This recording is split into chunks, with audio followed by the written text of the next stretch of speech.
नमस्कार दोस्तों, टाइटल और थंबनेल देख के आप सभी को अंदाजा लग गया होगा। आज के वीडियो लेक्चर के अंदर हम लोग चर्चा करने वाले हैं आपके सेक कैटेगरी के one of the most important subject business communication को लेकर के। और जैसा कि आप सभी मेरी स्क्रीन पे देख पा रहे हैं, आज के वीडियो लेक्चर के अंदर बिजनेस कम्युनिकेशन के एंटायर सिलेबस के वो 20% मोस्ट इंपॉर्टेंट क्वेश्चन मैं आप सभी के साथ डिस्कस करूंगा, जिनको अगर आप लोग तैयार कर लेते हैं, जिनको अगर आप लोग प्रिपेयर कर लेते हैं, तो डेफिनेटली आप अपने फाइनल एग्जामिनेशन के अंदर more than 80% marks easily secure कर सकते हैं। उम्मीद करता हूं आप सभी इत्मीनान से इस वीडियो लेक्चर के दरमियान मेरे साथ आखिरी तक बने रहेंगे। और हाँ, अगर आपको वीडियो हेल्पफुल लगता है, कंटेंट यूजफुल लगता है, तो इस वीडियो को लाइक करके अपने तमाम दोस्तों के साथ शेयर जरूर करेंगे। तो विदाउट वेस्टिंग द टाइम चलिए शुरू करते हैं। माय डियर फ्रेंड, ध्यान दीजिएगा, हम लोग सेशन को स्टार्ट करें और आपके तमाम इंपॉर्टेंट क्वेश्चंस को डिस्कस करना शुरू करें, उससे पहले दो बुनियादी बातें हैं जो मैं आप सभी को बता देना चाहता हूं। एक तो ये कि दिल्ली यूनिवर्सिटी के अंदर ये वाला सब्जेक्ट आपको सेक कैटेगरी के अंदर केवल बीकॉम के अंदर ही नहीं बल्कि बीए के अंदर भी ऑफर किया जाता है। यानी कि चाहे आप लोग बीए के स्टूडेंट हो, चाहे आप लोग बीकॉम के स्टूडेंट हो, चाहे आप लोग प्रोग्राम के स्टूडेंट हो, चाहे आप लोग ऑनर्स के स्टूडेंट हो, चाहे आप लोग रेगुलर के स्टूडेंट हो, एसओएल के स्टूडेंट हो या एनसी वेब के स्टूडेंट हो, यहां पर आपके सिलेबस के अंदर कोई फर्क नहीं पड़ने वाला है, ना ही इंपॉर्टेंट क्वेश्चंस की सीरीज के अंदर कोई फर्क पड़ने वाला है। और ध्यान दीजिएगा, ना ही आपके सेमेस्टर से कोई लेना देना है। अब ये वाला सब्जेक्ट सेक कैटेगरी के अंदर काफी बच्चों के पास सेमेस्टर 2 के अंदर देखने को मिलता है, काफी बच्चों के पास सेमेस्टर 4 के अंदर देखने को मिलता है, और काफी बच्चों के पास सेमेस्टर 6 के अंदर देखने को मिलता है। इसका मतलब मोटा मोटा आप लोग ये कह सकते हैं, चाहे आप लोग रेगुलर के स्टूडेंट हो, एसओएल के स्टूडेंट हो, चाहे आप लोग एनसी वेब के स्टूडेंट हो, सेमेस्टर 2 के स्टूडेंट हो, सेमेस्टर 4 के स्टूडेंट हो या सेमेस्टर 6 के स्टूडेंट हो, बीए के स्टूडेंट हो या बीकॉम के स्टूडेंट हो, प्रोग्राम के स्टूडेंट हो या ऑनर्स के स्टूडेंट हो, आप सभी तमाम कैटेगरी के स्टूडेंट्स के लिए आज का वीडियो बहुत ज्यादा अहम, इंपॉर्टेंट और जरूरी होने वाला है। तो प्लीज आप इस चीज के लिए कमेंट मत कीजिएगा कि मैं बीए का स्टूडेंट हूं, बीकॉम का स्टूडेंट हूं। आई होप कि इस चीज का आपको क्लैरिटी मिल गया होगा। अब ध्यान दीजिएगा, जब जब आप लोग बिजनेस कम्युनिकेशन को लेकर के चर्चा करते हैं, तो बिजनेस कम्युनिकेशन के अंदर जब भी आप लोग इंपॉर्टेंट क्वेश्चंस की बात करते हैं, और जब जब जब जब आप लोग अपने पिछले 10 साल के पीवाईक्यूज का एनालिसिस करते हैं, तो आप लोग पाएंगे बिजनेस कम्युनिकेशन के अंदर दो तरीके के सवाल अक्सर आपके फाइनल एग्जामिनेशन के अंदर रिपीट होते हुए दिखाई देते हैं। पहला क्वेश्चन वो है जहां पर आपको एग्जामिनर लॉन्ग आंसर बोलेगा आपके पर्टिकुलर क्वेश्चन का देने के लिए, और दूसरी कैटेगरी बनती है जहां पर या तो एग्जामिनर आपको कमेंट करने के लिए बोलेगा, या तो एग्जामिनर आपसे बोलेगा इस पर्टिकुलर टॉपिक के ऊपर आपको शॉर्ट नोट लिखना है। तो सबसे पहले हम लोग क्या करेंगे, आपके तमाम वो इंपॉर्टेंट क्वेश्चंस डिस्कस करेंगे जो आपके लॉन्ग फॉर्म में पूछे जाते हैं। इसी कड़ी में अगर आप लोग पहले क्वेश्चन की बात करते हैं, तो आपका पहला क्वेश्चन है, आपको बताना है बिजनेस कम्युनिकेशन क्या होता है और इसकी नीड क्या होती है। अब ध्यान दीजिएगा, यहां से इंटीग्रेटेड 3-4 सवाल आपके एग्जामिनेशन के अंदर पूछने की प्रोबेबिलिटी है। एक तो आपको पता होना चाहिए बिजनेस कम्युनिकेशन क्या होता है, इसकी जरूरत क्यों है। अब ध्यान रखना, बिजनेस कम्युनिकेशन कितने तरीके के होते हैं, और स्पेसिफिकली वर्बल और नॉन वर्बल कम्युनिकेशन तो आपको किसी भी हालत में पढ़ के जाना है। और कम्युनिकेशन प्रोसेस का क्या मीनिंग होता है, ये कुछ ऐसे लगे बंधे टॉपिक है जो आपको केवल और केवल इसी टॉपिक से जुड़े हुए दिखाई देंगे, और यहां से अक्सर आपके फाइनल एग्जामिनेशन के अंदर क्वेश्चन देखने को मिलता है। इसके अलावा एक आपका कम्युनिकेशन होता है, और एक आपका, माय डियर फ्रेंड्स, यहां पर कम्युनिकेशन ना होके वो होता है आपका इफेक्टिव कम्युनिकेशन। तो इफेक्टिव कम्युनिकेशन क्या होता है, इससे भी अक्सर आपके फाइनल एग्जामिनेशन के अंदर क्वेश्चन देखने को मिलते हैं। अब ध्यान दीजिएगा, जैसे आपका कम्युनिकेशन हो गया, एक आपका इफेक्टिव कम्युनिकेशन हो गया। अब कम्युनिकेशन के केस में और इफेक्टिव कम्युनिकेशन के केस में आपको काफी सारे बैरियर्स देखने को मिलते हैं। बैरियर्स का मतलब आप लोग कह सकते हैं ऑब्स्टेकल्स देखने को मिलते हैं, काफी सारी प्रॉब्लम देखने को मिलती है। तो उन बैरियर्स को भी आपको अच्छे से पढ़ना। टेक्नोलॉजिकल बैरियर होता है, इन्वायरमेंटल बैरियर होता है, उसके बाद आपका, जैसे आप लोग मल्टीपल बैरियर की बात कर लीजिए, फिजिकल बैरियर भी होता है, इमोशनल साइकोलॉजिकल बैरियर भी होता है।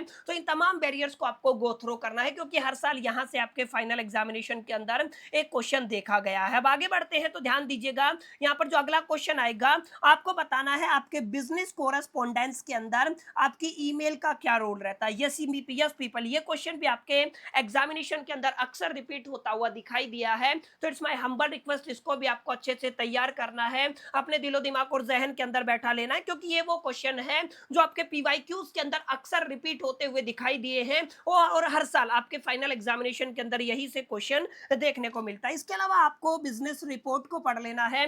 बिजनेस रिपोर्ट क्या होता है, फीचर्स क्या होती है, किस तरीके से बिजनेस रिपोर्ट बनाया जाता है, और सबसे जरूरी बात यहाँ पे क्या पूछा गया, फीचर पूछा गया है। तो फीचर को भी आपको बाई हार्ट करके जाना है, क्योंकि बिजनेस रिपोर्ट से भी अक्सर आपको एक सवाल आपके फाइनल एग्जामिनेशन के अंदर देखने को मिलता है। अब कम्युनिकेशन के अंदर आपका एक सबसे जरूरी बात होता है लिसनिंग, और लिसनिंग के अंदर भी मैं बोलूंगा एक्टिव लिसनिंग, और एक्टिव लिसनिंग से भी आगे होता है आपका एक एम्फेटिक लिसनिंग, लेकिन हमारे सिलेबस के अंदर एक्टिव लिसनिंग डाला गया है।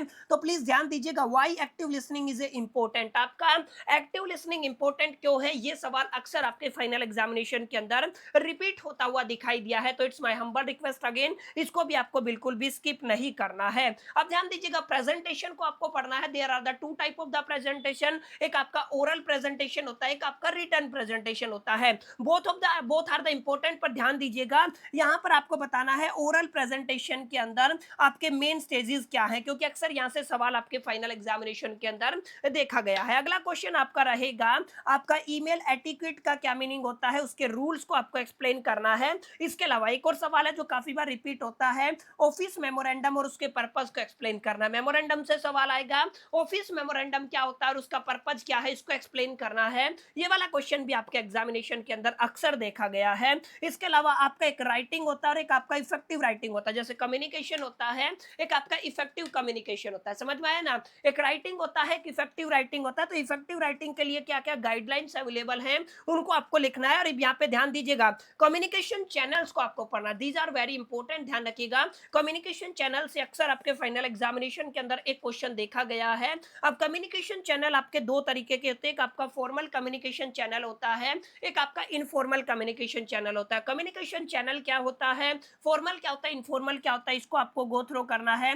दोनों के बीच में बुनियादी तौर पे क्या फर्क होता है, ये भी आपके एग्जामिनेशन के प्रोस्पेक्टिव से काफी अहम इंपॉर्टेंट और जरूरी टॉपिक रहने वाला है। आगे अगर आप लोग बढ़ते हैं तो आपको बताना है बिजनेस नेगोशिएशन क्या होता है। ध्यान रखिएगा, बिजनेस नेगोशिएशन का क्या मतलब होता है। नेगोशिएशन जनरली ऐसी एबिलिटीज होती हैं जिनका इस्तेमाल करके आप लोग क्या करते हैं, अपने कस्टमर को कन्वीनियंस करते हैं कि वो आपके प्रोडक्ट को खरीद ले। सेल्स के अंदर ये देखा गया है। और नेगोशिएशन स्किल्स ही वही एबिलिटी होती है जिनके बिहार पे कोई भी एक पर्सन अच्छे रिलेशनशिप को बिल्ड कर पाता है इन द पर्सनल लाइफ और द प्रोफेशनल लाइफ। अच्छे से पढ़िएगा। तो ये आपका बिजनेस नेगोशिएशन के क्या क्या की एलिमेंट है, ये आपको एक्सप्लेन करना है। और अगला क्वेश्चन मैं पहले ही आपको बता चुका हूं सर, प्रोसेस ऑफ कम्युनिकेशन क्या रहता है, this is going to be very very important. एक आपका सेंडर होता है, ठीक है ना, उसके बाद आप लोगों का लास्ट में जाके क्या होता है, फीडबैक होता है। तो वो वाला आपका पूरा का पूरा मामला रहेगा।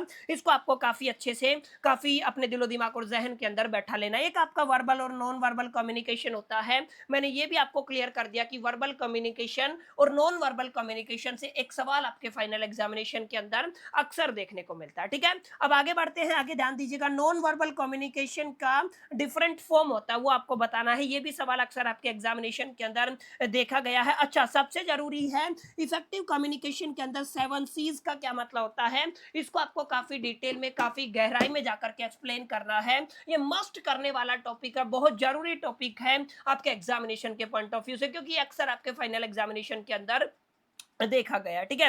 अब इसके अलावा आपका एक रेफरेंसेस और आपका साइटेशन का क्या मीनिंग होता है, ये आपको बताना है। अच्छा, एक आपका ग्रुप डिस्कशन के अंदर 3P का क्या मतलब होता है, इसको आपको एक्सप्लेन करना, ठीक है। तो these are the very common questions जो आपके PYQs के अंदर अक्सर रिपीट होते हैं, जिनके इस बार भी आपके फाइनल एग्जामिनेशन में आने की प्रोबेबिलिटी, पॉसिबिलिटी, संभावना बहुत ज्यादा रहने वाली है। तो please please please make sure करके इन तमाम टॉपिक्स को आपको अपने दिलो दिमाग और जहन के अंदर बैठा लेना। इसके अलावा कुछ और क्वेश्चन है छोटे छोटे जो मैं आपको सजेस्ट करूंगा। एक तो आपको पढ़ना है सर, आपका जो साइलेंस है ना, वो आपका मोड ऑफ कम्युनिकेशन किस तरीके से है, इस बात को आपको एक्सप्लेन करना है। छोटा सा टॉपिक है, एक नेगोशिएशन स्किल क्या होते हैं, एक आपका ग्रुप और टीम के बीच में क्या फर्क होता है, ये आपको पढ़ लेना है। बुनियादी तौर पे यही वो टॉपिक है जिनको अगर आप लोग तैयार कर लेते हैं तो मेजोरिटी ऑफ द क्वेश्चन आपको आपके फाइनल एग्जामिनेशन के अंदर देखने को मिल जाएंगे। और लास्ट मोमेंट पे न केवल आप लोग इन क्वेश्चन को प्रिपेयर करके बल्कि पास हो सकते, बल्कि काफी अच्छे मार्क्स अपने फाइनल एग्जामिनेशन के अंदर सिक्योर कर सकते हैं, ठीक है। अब ये थोड़ा सा पार्ट और रह गया, शॉर्ट नोट और डिस्कस करेंगे, फिर आपका ये वीडियो कंप्लीट हो जाएगा। ध्यान दीजिएगा, काफी बच्चे कहेंगे कि भैया इस सेशन की जो PDF है उसको कैसे डाउनलोड कर सकते हैं। तो आपको सबसे पहले वीडियो को लाइक करना, शेयर करना है, इस वीडियो के नीचे कमेंट करना है PDF, और साथ साथ हमारे टेलीग्राम चैनल को ज्वाइन कर लेना है।